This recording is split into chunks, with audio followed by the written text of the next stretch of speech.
Welcome back to Unapologetically Woman. We're celebrating phenomenal women all across Kentucky who make no apologies for their perspectives or the impacts that they're making in the community. Today we're celebrating Diane Minnifield. Diane is a wife, Chase and Chanel's mom, and she is Assistant Fayette County Attorney for Family Court. Unapologetically Woman, Diane Minnifield, that's you. Welcome. Thank you. Congratulations. Oh, I'm so happy to be able to celebrate you today.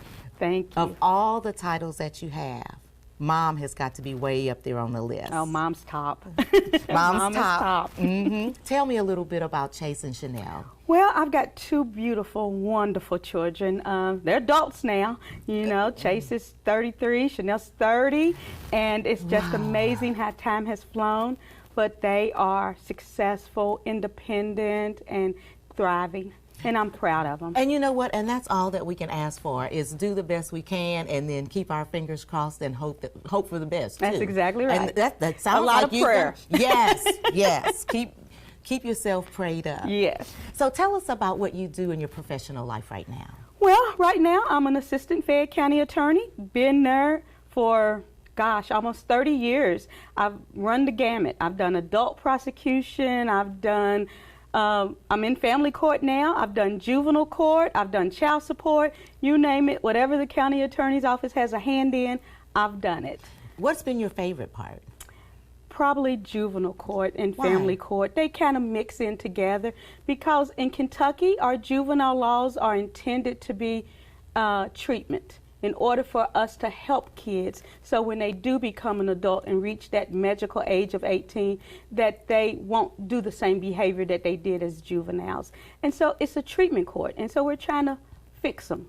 And you know, the old adage is that it's easier to raise a healthier child than to fix a broken adult. Yes. You know, yes. so we're and so you're really talking about intervention with these youth. Yes, intervention and positive reinforcement and just a belief that they can be something and do something.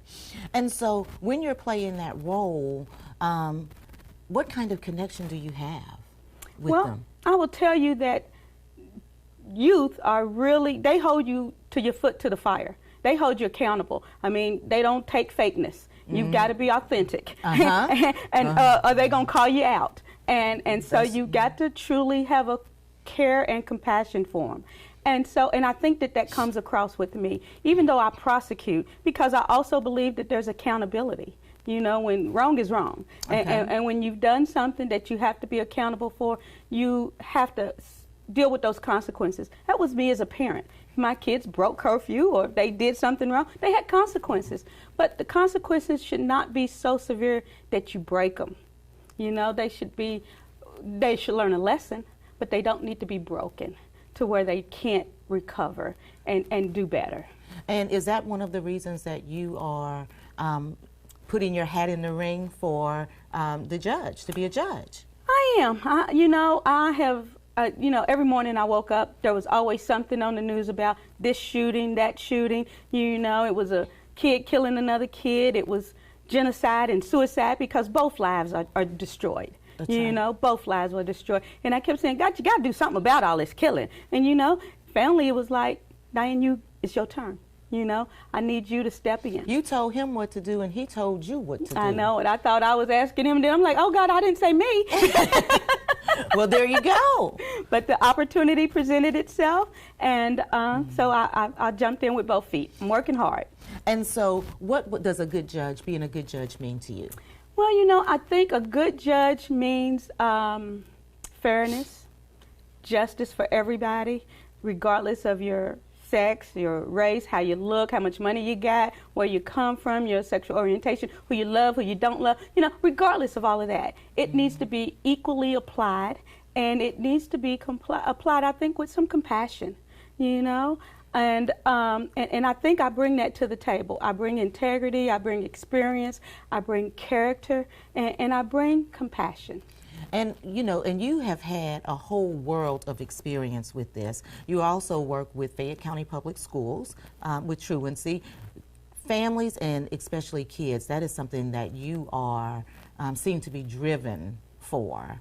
I do, and I know that I always have looked at, we know when there's a crime or some sort of like end product, but in order to treat the person, we've got to get behind the why. Otherwise we're going to continue to be a revolving door. You're going to be back. If the issue is your drug addiction, then we've got to do that. We've got to treat the addiction. If the issue is a lack of feeling like you don't have anything or you don't belong or you're invisible, we've got to deal with that self-esteem. We've got to get that built up in you because there's a different way. If the issue is lack of opportunity, lack of education, and right now I run a truancy court, and it's like we've got to deal with the why so we don't keep a revolving door and keep you coming back. And so how do we do that? How do we as a community do that? Because it's going to take everybody. It's going to take everybody. And I think here in Fayette County, we have started putting resources and dollars behind our specialty courts. We've got drug court. We've got truancy court, we've got veterans court, we got mental health court. We've got some of these courts that offer some services and not just punishment.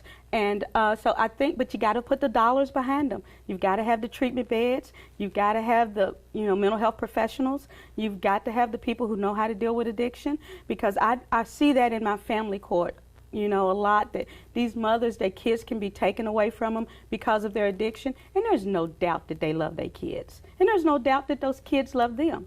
But that addiction is stronger than that, and so we've got to figure out how to break that and get that family reunited. Well, and a lot of times when people see that their children have become addicted to drugs, they feel like they failed, when actually any one of us as mothers are just one bad choice away from our kids being in the same situation, or us as well. Exactly, but God, because that could be us at any stage of the game. And I tell parents that come to my court when they, want to take the fault and take the blame. You can't do that, You've got to just be willing to accept where we are and work from there, because all of this woulda, coulda, shoulda, it doesn't do us any good. Where we are right now, and we just got to work forward.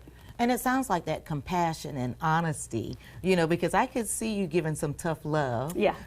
Well, I've actually seen you giving some tough love with your children, but, that's what you're talking about right there. That's holding exactly people right. accountable, but giving them what they need to move forward. Exactly. And so this is going to make you the ideal judge. Why should people vote for you? Well, I bring a lot to the table. Initially, you look at it and you see me. I'm a black female.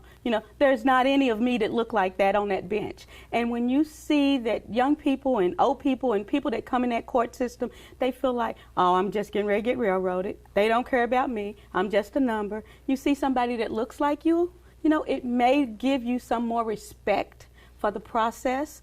And you and me as a black woman, we knew that our mantra is, we don't give up. We don't stop. Ain't nothing been given to us. We fought for everything that we have gotten. And so we just continue that struggle.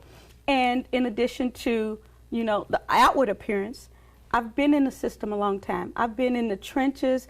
I've been, doing litigation in court. I've been working in treatment courts. I've been in the community. You're a they CASA, see me. Right? Huh? Are you CASA? I am. I'm on the CASA board. We're trying to figure out different avenues to make kids safe, where we have them at. And so, you got to be in the community. You've got to know what you're doing, and you got to care. And you bring all of those things. Why don't you tell people what CASA is who may be watching and may not know? All right, CASA is a court-appointed special advocate. They are statutorily created, and they help us as practitioners in the courtroom, in family court. We have a judge, we have a prosecutor, we have attorneys for the parents, we have attorneys for the kids, and we have social workers.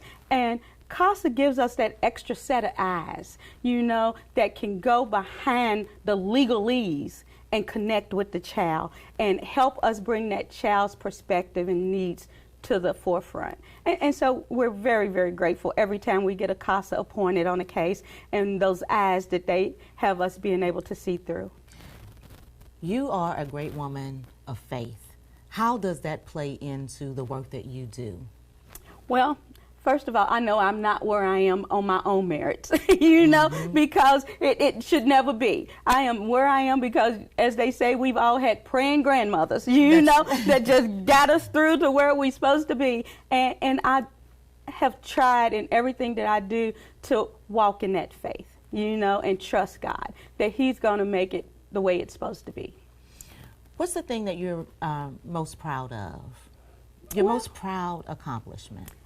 And I go back to my kids, you know, my family. I mean, I've been married for 35 years, and anybody who's been married even 10 years know that it takes compassion, it takes compromise, it takes understanding, and it takes a commitment. You know, so you talk about being married, but you're married to Frank Minnifield, who played NFL football. Oh, that's correct. And you didn't care anything about if he got tackled on the ground. No, but now, tell me about Chase. You don't feel the same way. You're exactly right. You know, I met Frank in college. We got married, and you know, he was always just Frank. He was invincible. You know, he's played football ever since I known him, and it never bothered me a bit. But now, when I had a son that was playing football, that was a whole different story. And I know he hurt, and I know he cried. And it was like when he got hit, I wanted to go down there and grab him up and grab the person up that hit him, you know? So the mommy and you took over. And I tell everybody it was a lot easier being an NFL spouse than it was being an NFL mom.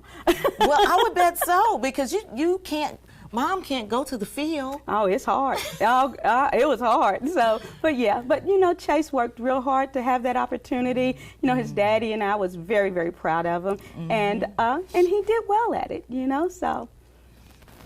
I have enjoyed talking to you, and we could sit here and be here all day long. But I want to give you the last word for young women, girls that might be looking at you, because they are. You just don't know who's watching, who might need some encouragement.